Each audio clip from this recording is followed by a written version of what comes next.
জাল কবিতা by artist Mohammad Shahabuddin. এই, তুমি যে চলেছ, চলার গতি কি তোমার শেষ হয়েছে প্রায়? না হলো কোথায়? মানুষের মিথ্যার জালে আমি তো বন্দি। তাহলে এই মিথ্যার জাল কারা বিস্তার করলো? এই, তুমি জানো না, যারা আমার সাথে হাঁটতেছিল, সমানে চলতেছিল, তারা এগিয়ে যাবে বলে তো মিথ্যার জাল বিস্তার করলো। এখানে একটু কথা আর চিন্তার বিষয় আছে।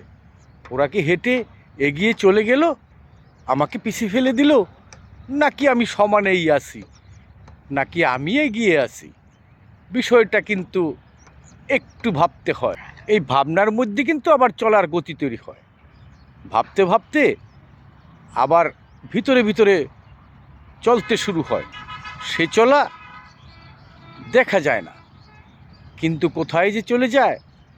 মানুষের ভাবনা থেকে যে সৃষ্টি, সেটাই তো মানুষের আসল। সঞ্চিত যে জ্ঞানগুলা, সেগুলোই তো থেকে যায়।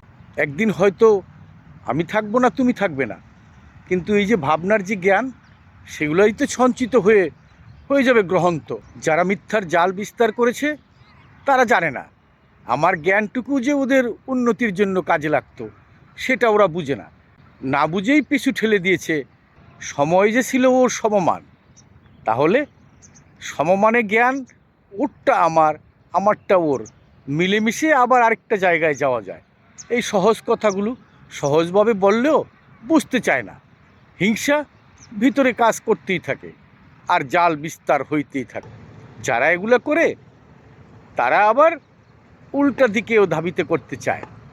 দোষটা ওর ঘাড়ে না চাপিয়ে আরেকজনের ঘাড়ে চাপিয়ে দিতে চায়।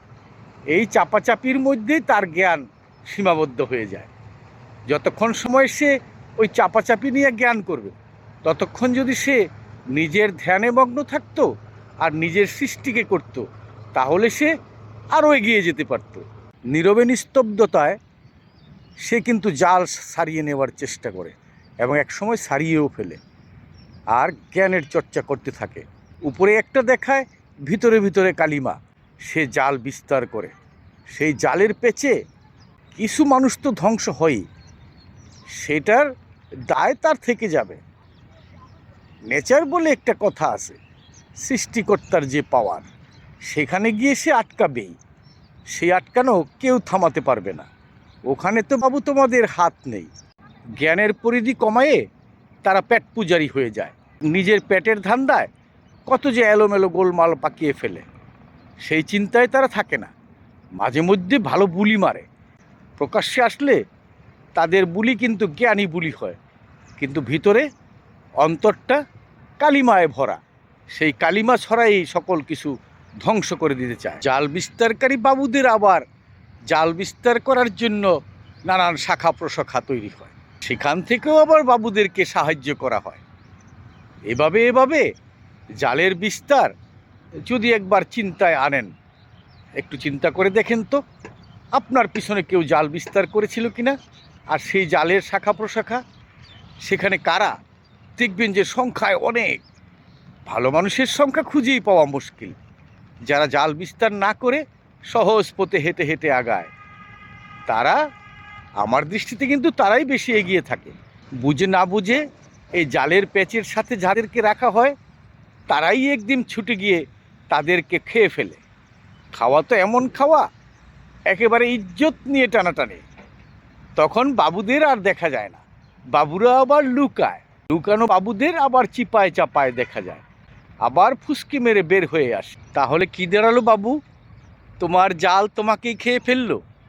সে জালে যাদেরকে ধরার চেষ্টা করতেছিলে, তারা কিন্তু ফাঁক ফোকরা দিয়ে বের হয়ে চলতেছেই। তাদের চলা কি তুমি থামাতে পারবে? পারবে না, কারণ সে তো তোমার নিকট আর আসে না।